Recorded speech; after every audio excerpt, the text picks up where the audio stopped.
Thank you. The purpose of these meditations before the class and before the second hour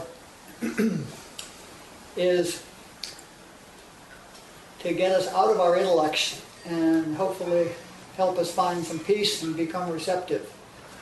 And to the extent that we do that, will the classwork that follows in the hour be meaningful. So it's very important at the start of the class to be here for the whole 15 minutes, and at the beginning of the second hour to be with us for the full 3 or 5 minutes, because we're trying to get to where we can hear spiritually instead of hearing intellectually.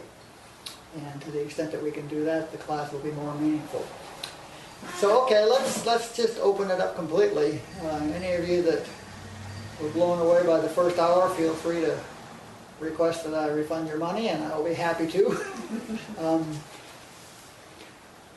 Are there any questions or any discussion, or does anybody want to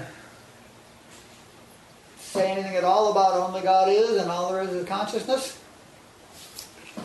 This is Tree. I feel... Hi, this is Monica. Hang on, Monica. Trees started first, and then we'll come to you. I have to move. Okay, thanks. I have to use the mic around. I very much feel like only God is true, and I feel like I've experienced it 2 or 3 times, and what happens is, but why I feel like it's true, and it's hard to talk about it, but like what happens is I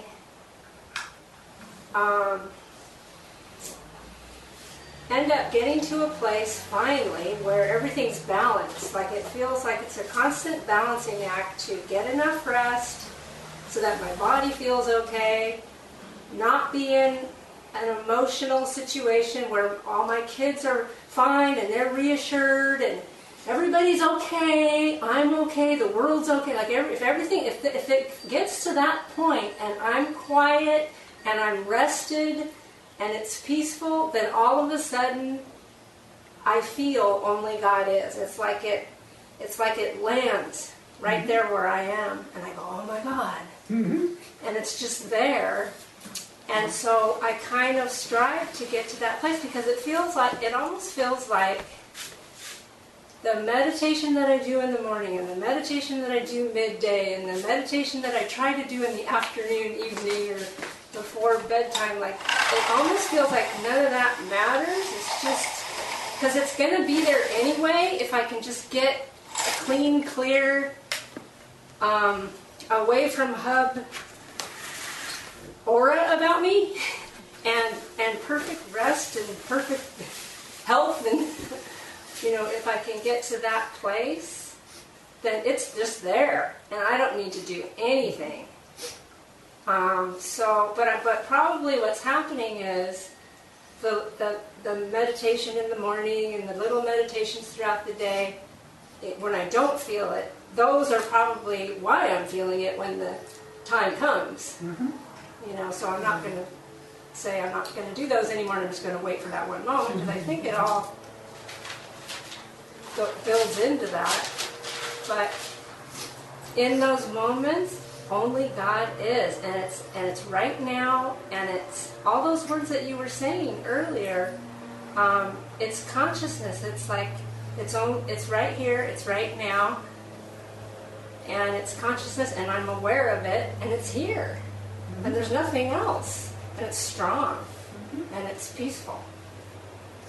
Exactly.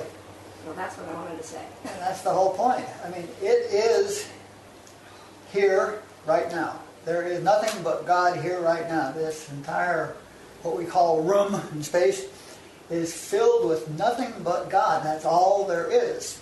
And what you're having is a moment of consciousness of that. But it's here right now. The problem is not God. God is always right here, and perfect and blissful and finished and all those nice things. And it's right here, right now. And we're unaware of it, typically. And yeah, all the meditation work and stuff you're doing makes that, is the only reason that you've had the experience of it. Without that work, you would never have the experience. There are 7 billion people in the world that have never had that experience because they're not meditating. And if you increase your practice, that will happen more and more frequently.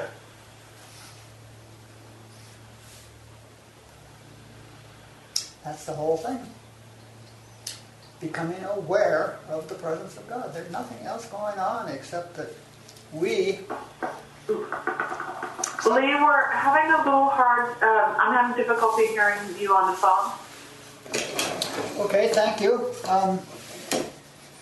We have only one mic because, like I said, the other one is not working. But how is it now? Is this mic on the telephone working? That's somewhat better. Somewhat better. Thank you. But not as good as that little one. Well, and is this one better? Much better, thank you. Well, that's interesting. So this mic works better than the actual phone itself. All right, so we'll just pass this guy around. Yeah, that's the whole point. That, you know, the work is becoming aware of the omnipresence of God. That's the whole thing, and we're going to learn, hopefully, during the next 12 weeks, how to increase. Well, we're going to accomplish increasing our awareness of the presence of God and learn how to continue to develop that. And it's a function of practice, practicing the principles. Okay, Monica, you want to jump in? Hi. Hi. First, I just wanted to say thank you for having the class. I already feel like a significant lift just from what we've been doing. And the question I had, it came from Ken Losdowski via Sunny, and he said something to the effect of, if what's happening to us is a soul choice, then lifting isn't necessarily going to change the experience. Does that make sense? So if what's happening to us is what? A soul choice. A soul choice. A soul.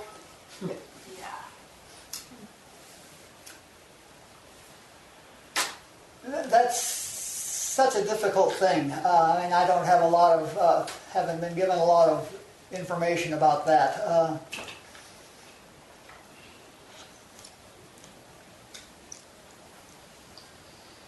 We certainly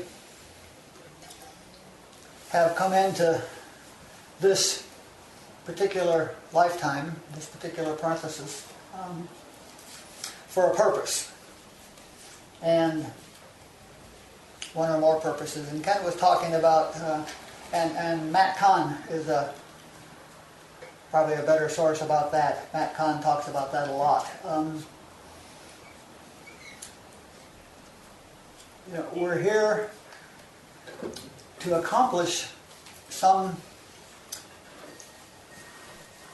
we're here to raise our own level of consciousness. You know, there's, as I understand it, a particular task or set of tasks that we've undertaken that will allow us to raise in level of consciousness. And of course, if we raise our own level of consciousness, we also are raising universal consciousness, the level of all the people out there, of Chubb, because by resolving that in ourselves, we've stopped radiating the belief into Chubb, and we're now radiating the truth into Chubb. And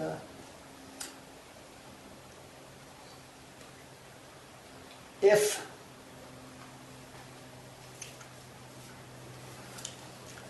see, the idea that being lifted won't help is based on the idea that you know how things ought to be, and that they ought to be resolved in the way you see fit. Whereas, in fact, what's happening is everything is unfolding exactly as it should, and the problem that you're encountering is what's necessary for this particular step of growth that you're trying to accomplish, and there's nothing that needs healing or revealing. It's all working perfectly just as it is. So,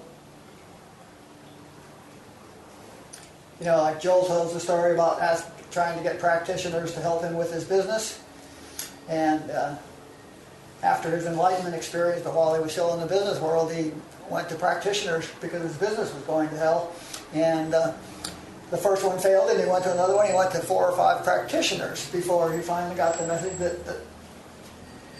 that business isn't what he was doing here, and that his best path was to go into spiritual work.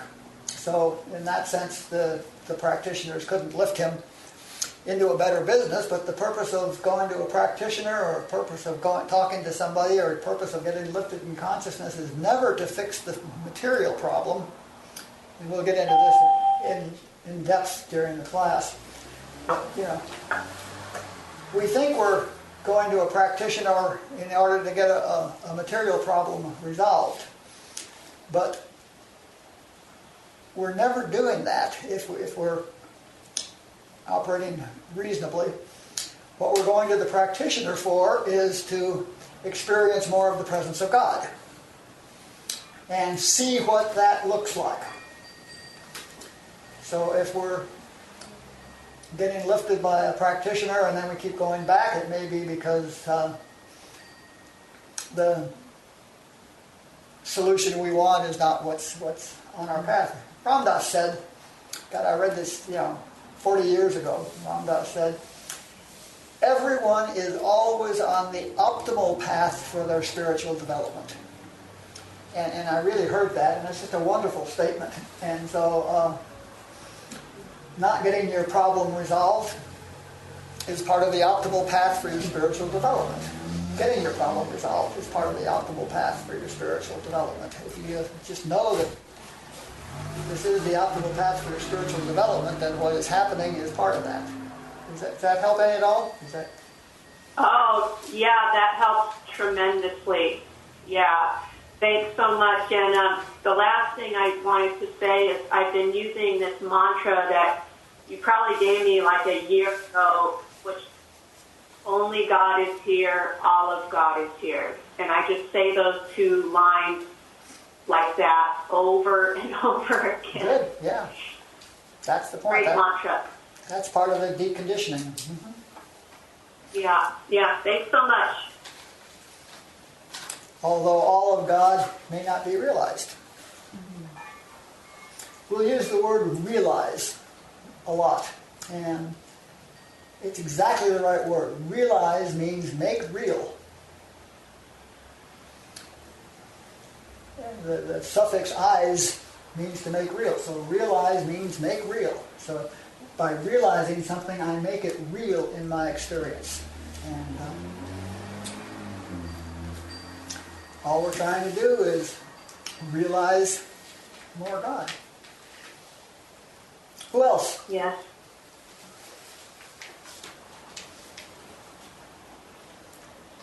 There's 8 of us here. I don't know how many there are in the conference call because I'm not the host, so I can't interrogate. But there's 25 people in the class, 8 of whom are here.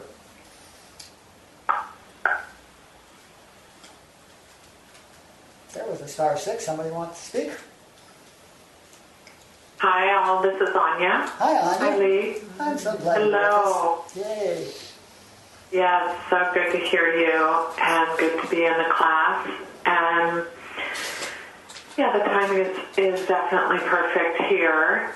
I've found that I've just gotten really far from knowing that all that there is God. And with the year and a half that Alana and I had with a lot of physical stuff, it was so all-consuming. And the sort of transition out of that has, I feel like we're trying to get back to knowing the truth. And it's there's still just sort of the residue from what we went through. Yeah. And yeah, so I can't speak for a lot, but I know for me, I'm busy trying to get it all done, to do it, thinking that I need to do it, and I'm not at that place where I'm remembering that it's not actually me that is the doer. So it's really good to be on the class and steeped in the awareness that all there is God. Yeah. Yeah, well, we will certainly try to deepen that awareness that it's not me personally that's doing things that God has me or through me. So hopefully that will all, hopefully all of these points will get one step deeper, in our consciousness. And we are recording, of course, so that it will be on the website so you can go back and listen to it again and again. And probably you want to listen to that last 15 minutes of the first hour, several times, because, there are like 3 sentences in there, but you need to live in it and experience it and let it settle onto you rather than trying to understand it intellectually. So sitting in that might help. But yeah, that's the practice, the relentlessly. I think the challenge that I've been having in the last month or so is it really just felt like we got our asses kicked for a while. Uh-huh. And that kid part of me is just having a really hard time believing that there's something other than the material experience that we're living in. And so I've just kind of struggled with that and getting back some God on the field instead of just being a guessing kid. Yeah. That's very difficult. That's the whole thing is that, it is not evident that all there is God. Yeah. It's not remotely evident that all there is God. It's a personal, internal experience that all there is God, or that most of what is God, or to whatever level you're at. And what we're talking about is the way to, or a way of getting to that experience. And it's practice, practice, practice. And the point of practicing the principles, it's like reciting them, even if you're confronting a situation with the principle that's appropriate, even if you don't believe it, because the fact that you state the principle in your mind tends to deprogram you, and the fact that you're in the world tends to reprogram you, and so we get to deprogram ourselves until it shifts from an intellectual absurdity to a spiritual reality. But, spiritual truth is just exactly opposite to material sense in almost every respect, and it's not reasonable to the intellect, but neither is what they're doing. Nothing is reasonable except spiritual truth, but it's not reasonable either until it's part of you, and you have to become convinced that that's your best option, that that's your best plan, and pursue it to see where that takes you. It's like getting sober. The reason we work the 12 steps in AA is because it's like our only choice. That's the best option. And so we try them to see if they work, and by golly, they do. And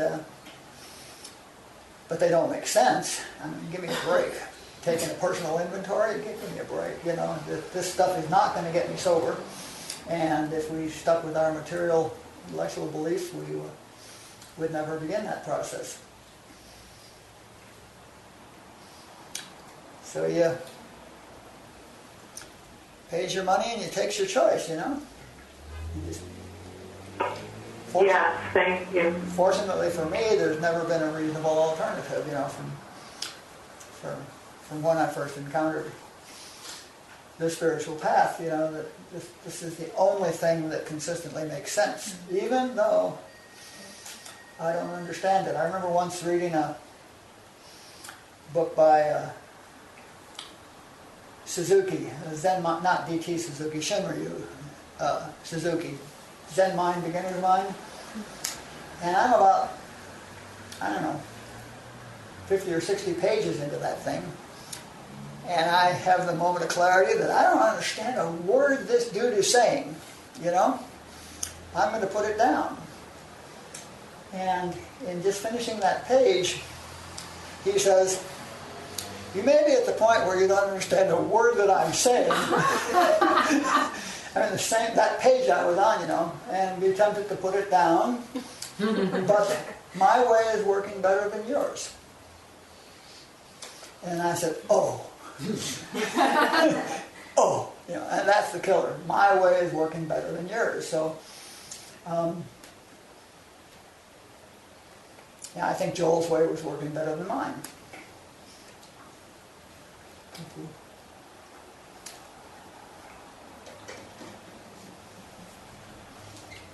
Jump in. Yes, I can. I kind of relate to the last person. I had a couple of months there in December and January, and maybe even the last year or two, where I guess I was going through a lot of growing pains or whatever. I've been doing a lot of what's suggested as far as spiritual practice, listening to a lot of Joel and then listening to a lot of Robert Adams and reading Lee's books and some other spiritual books and meditating for regular, consistent practice. And I took the misery meter test a couple of months ago, and I think I was at 19, and I took it a couple of days ago, and I was at 12. And it wasn't like that before. Those are incredibly low scores. Yeah, I think I was reasonably honest. I mean, I could go either way on some of them, but I just feel 12, like 19, not 312. Yes, and I feel really, really good. I suppose this too will pass, but no, it didn't. See, it need not. Confront that. I'd love to be just because I feel so good. And that's not always my case. I tend towards depression and a lot of different things, or I have in the past. And I just got to think, I must be doing something right, like you were saying, the practice. And I was a musician for many years, and I know you got to practice. At least I did. And so that's, I guess, all I wanted to say is this stuff seems to work. Yeah. So, that's it. Who else? Jump in.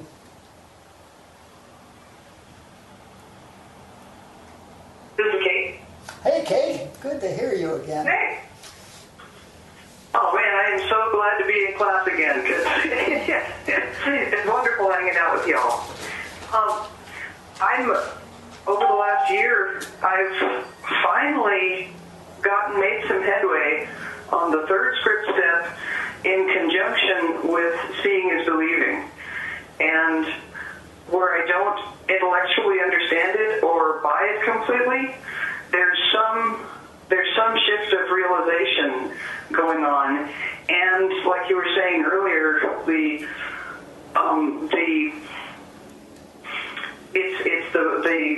it's the best path to follow right now because everything else hasn't worked. Mm-hmm. And as far as practicing the infinite way principles and the script and kid principles in all of my affairs, it's something that I have to practice relentlessly because it seems like any stray breeze and I'm triggered in script and kid. And so, in fact, just this morning, I got triggered, and it took me a while to get back to do the scripts, to get the kid aspect of myself calmed down enough to be able to do the script steps. And then when I did the script steps, then I went over into all there is God, all there is consciousness. And my experience is right now duality because I'm in duality consciousness. And so I'm going to let God talk now.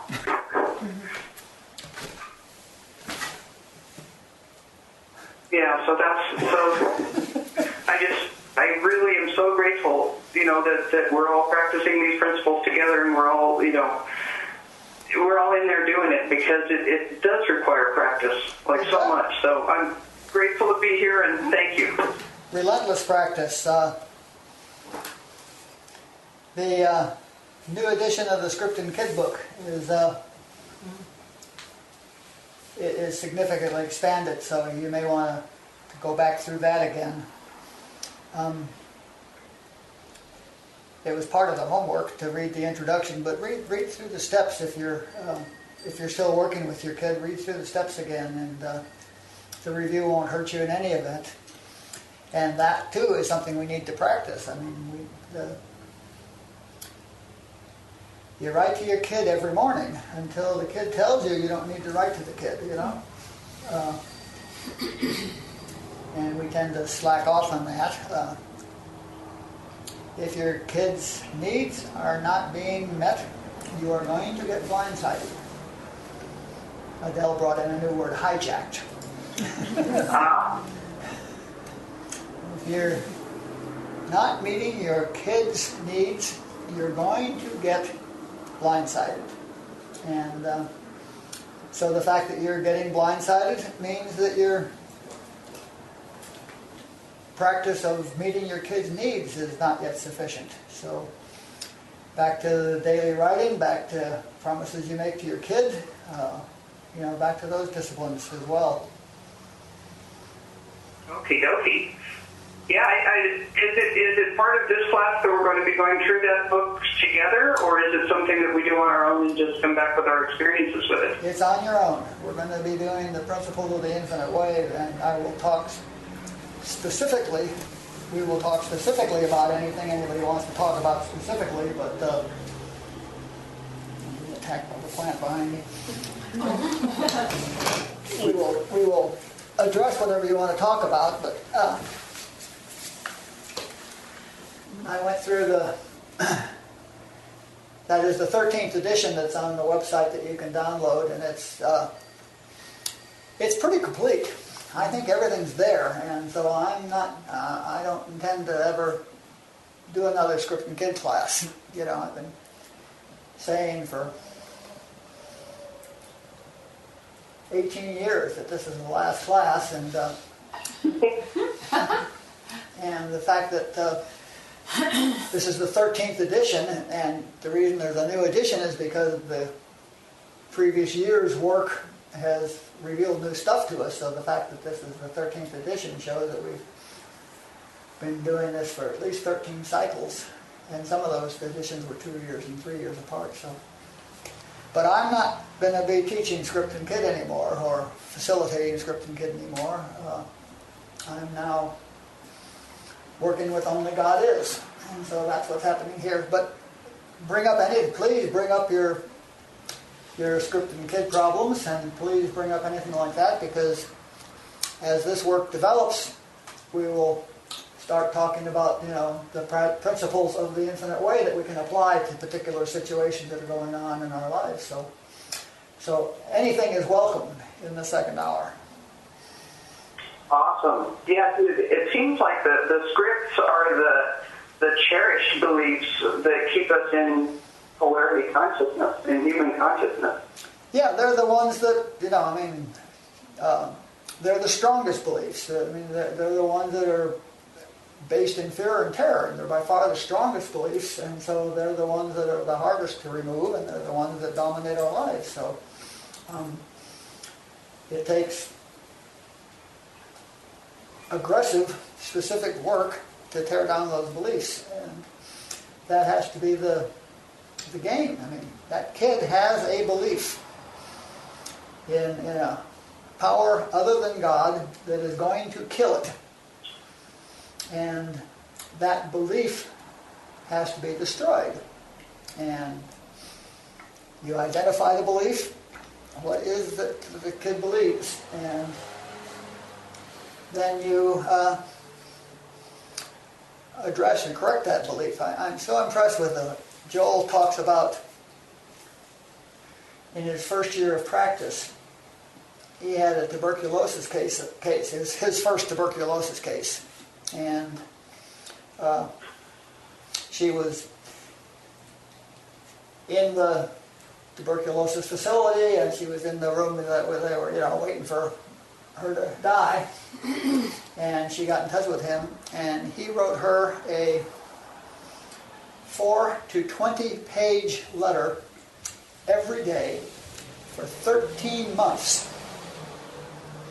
And at the end of the 13 months, she was moved out of the tuberculosis hospital entirely and was recovered. And but 4 to 20 pages of writing to her every day, and it took him 13 months. Now, what he was doing was treating himself, not her. She thought she was treating her, but he was treating himself. He was correcting his understanding about tuberculosis. And he was treating himself, and he eventually got himself high enough in consciousness that the fact that there is no such thing as tuberculosis was revealed in her life since she had turned her consciousness over to him. So that was the process that happened there. But from that point on, he never had any. Tuberculosis was easy. He never lost another case. He had broken that. We'll talk more about this process when we get to the Ho'oponopono stuff. Lee, does that coincide with the principle of the nature of God as being spirit? What Joel was doing I'm trying to understand the nature of God, that first principle. Yeah, he is. No, it's the principle is that there is nothing but perfection. The nature of God is eternal, perfect harmony in every individual being, including that tuberculosis patient. And what he was doing was convincing himself that that was true, that there was no such thing as tuberculosis, that she was in fact a perfect spiritual expression of God, okay? Rather than the material expression that he was looking at and she was looking at. And what he was doing was training himself to believe that, raising his consciousness high enough. And she had come to him for help, so she had essentially turned over her consciousness to him, so that as he rose in altitude, so did she. And but he was achieving sufficient altitude in himself. All treatment is treatment of ourselves. We never treat anybody out there. We treat ourselves. And the Ho'oponopono, the Hulen cleaning out the psychiatric ward while sitting in his office is another example of that. This is awesome. Thanks, Lee. Yeah, you bet.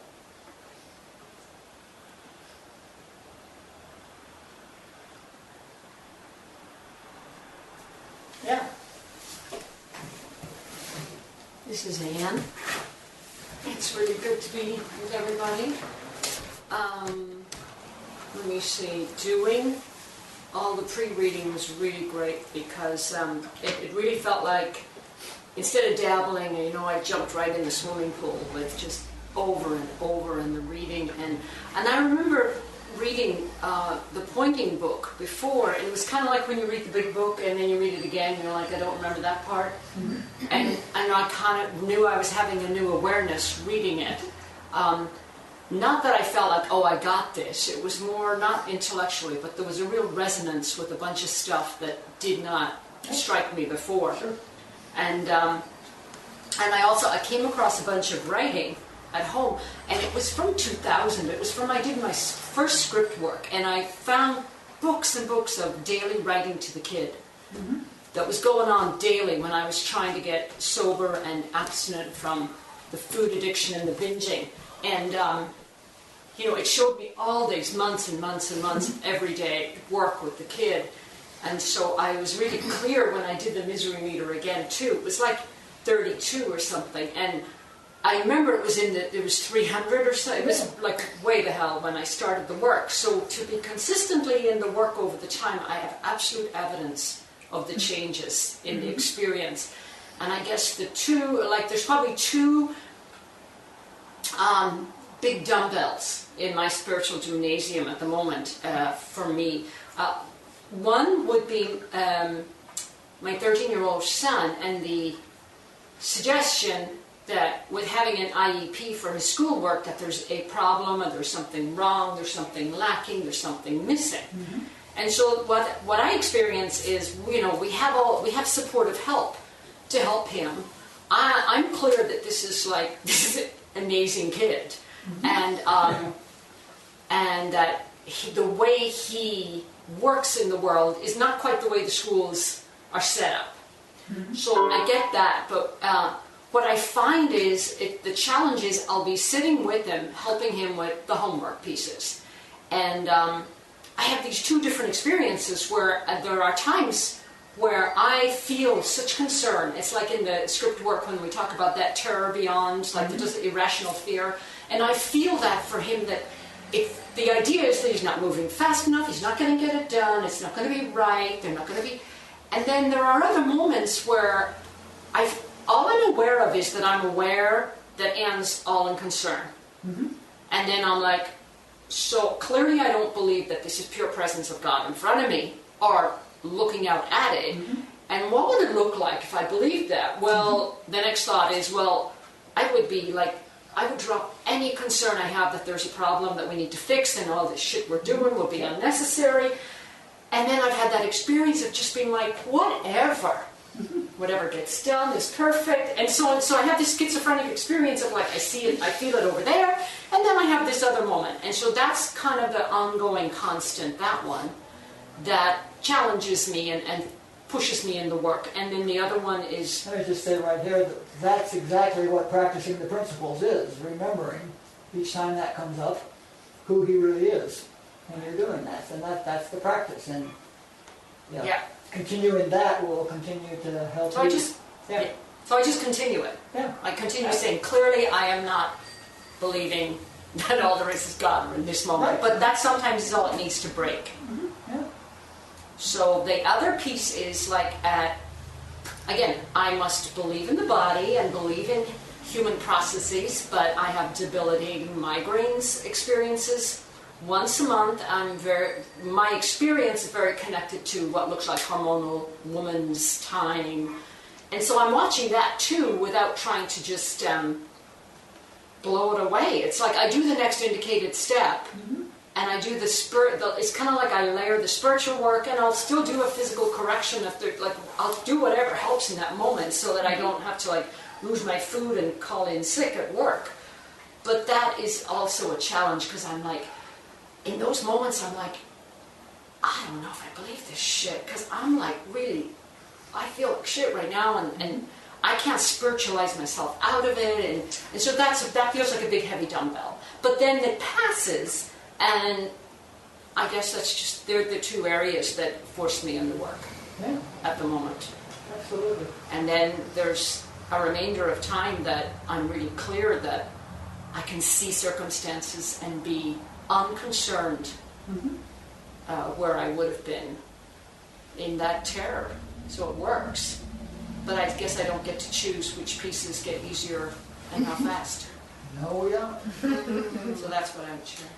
Ken Lasdowski in his class last week, the last day, the last hour, said the reason that your next realization doesn't come quicker is because you're not ready.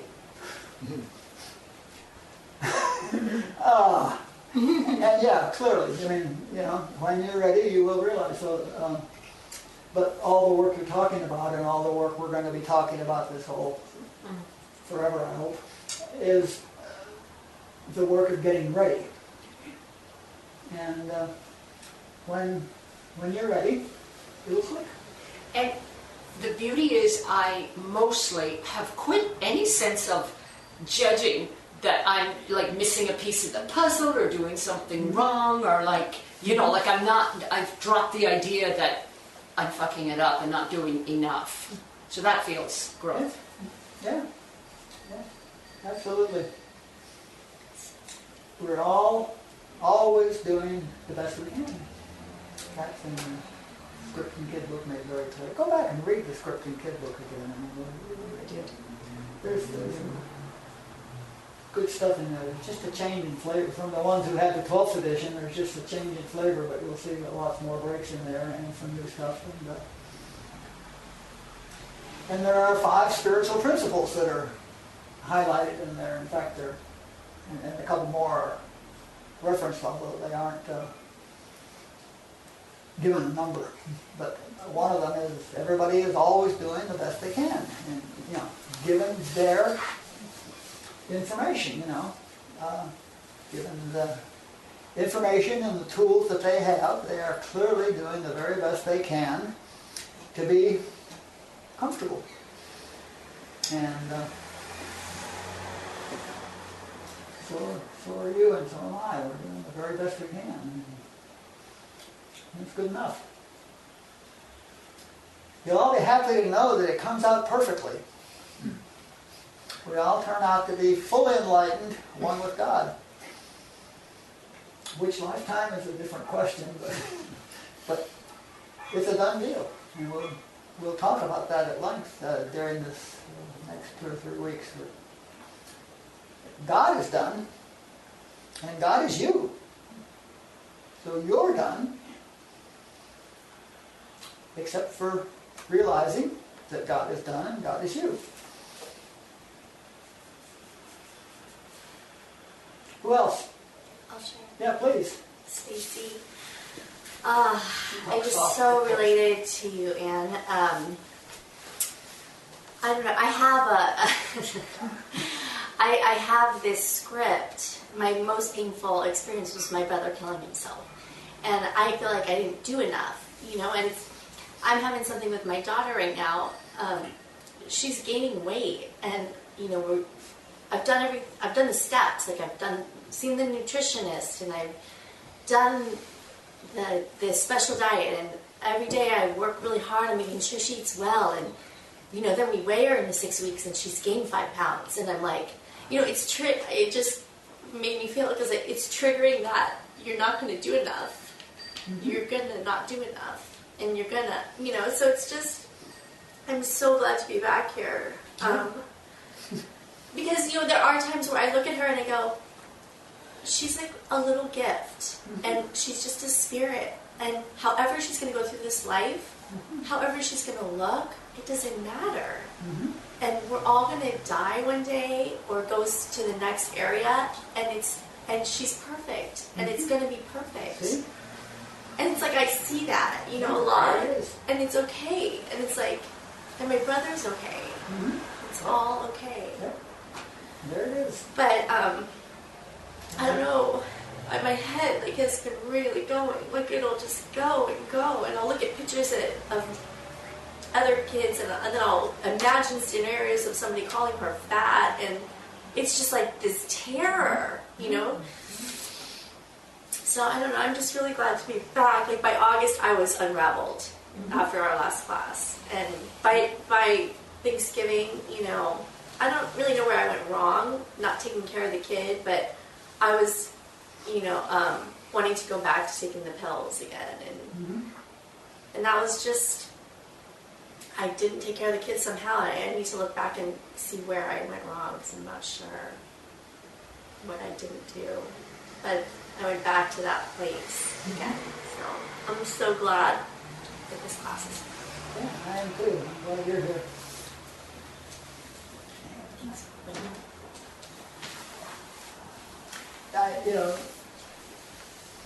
What's wonderful is that I hear the principles in what you're saying. You know those things, but there are significant periods in which you don't believe them.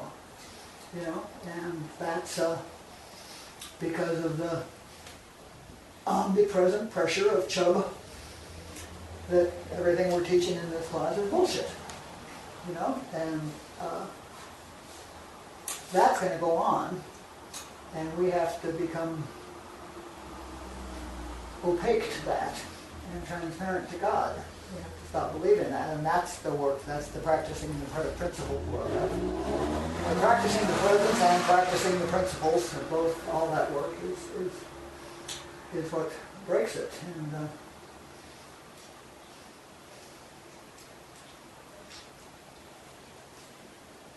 when you said your kid is getting heavy, Ken is a listener to Robert Adams. Robert Adams would have looked right at you and said, "That's what you see." Which means that's what your consciousness is seeing, and had nothing to do with reality. No, she's not fat, she's also not skinny. She's a spiritual being. And that's the principle that you bring to that every time. And I just love Robert saying, "That's what you see." In satsang all the time, people ask a question, and Robert would just look at him and say, "That's what you see." And they didn't get it, because they thought, yeah, and that's what everybody sees. And no, that's not what everybody sees. That's what you see because of the level of consciousness you're at and the way you're interpreting things. And so you get to practice that she's a spiritual being. She's not fat. She's also not thin. She's not any of those things. She's spirit. That body is your and her sense of the God that she is. So there's God, and you're seeing it as that particular material form, and she's seeing it as that particular material form, okay? But what's there is God, all of God. It's just hard when she says, "I'm fat, Mommy," or when her friend goes, "Everly's cat is fat, and so is Everly," and it's like, And the correction is, no, you're not, you're God. Yeah, I do. I say, "You're perfect." Mm-hmm. That's right. No, you're not, you're perfect. And I do believe it, though. When I see her, I feel like it's perfect and everything that's going to happen is perfect. She has some good work to do. That's all right. That's part of her spiritual path this time, the kid work. The kid's anesthetizing itself. Right. And why? I mean, that's what I'm like the mom, so I'm going to... But, I had to do drugs, and it got me to where I am. Mm-hmm. Yeah. I don't know why. Yeah.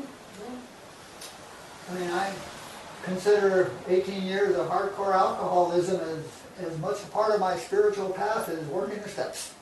Mm-hmm. Yeah. That was what was necessary to kick the arrogance out of me. And boy, was I arrogant. Know it all. And, it took 18 years of drinking before I gave up.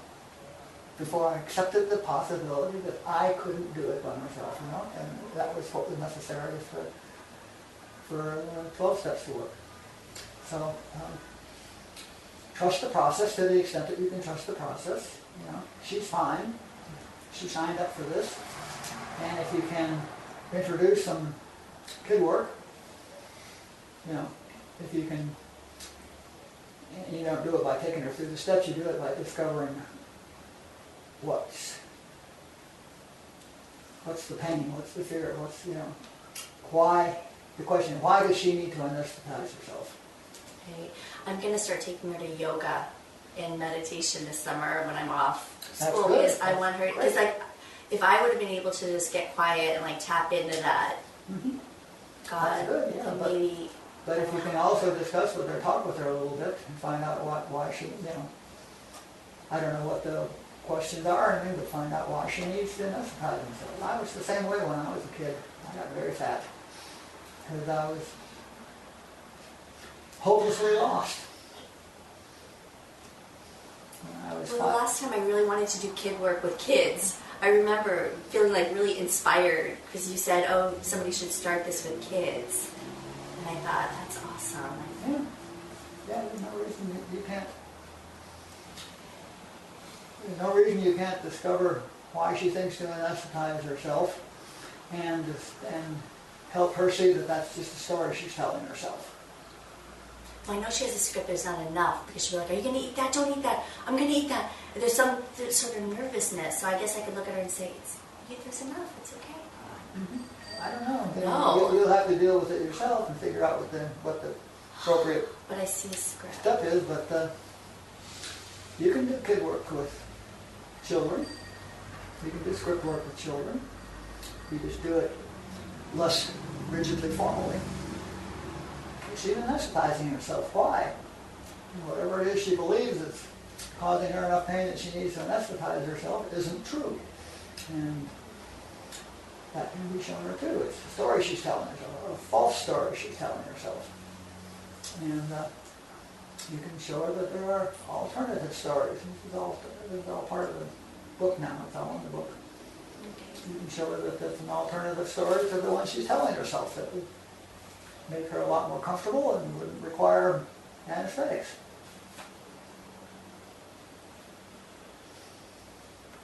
Thank you. Well, it's 5 o'clock now, and I think it's fine to stop now and get quiet for a minute or two and let this soak in before we lose it all.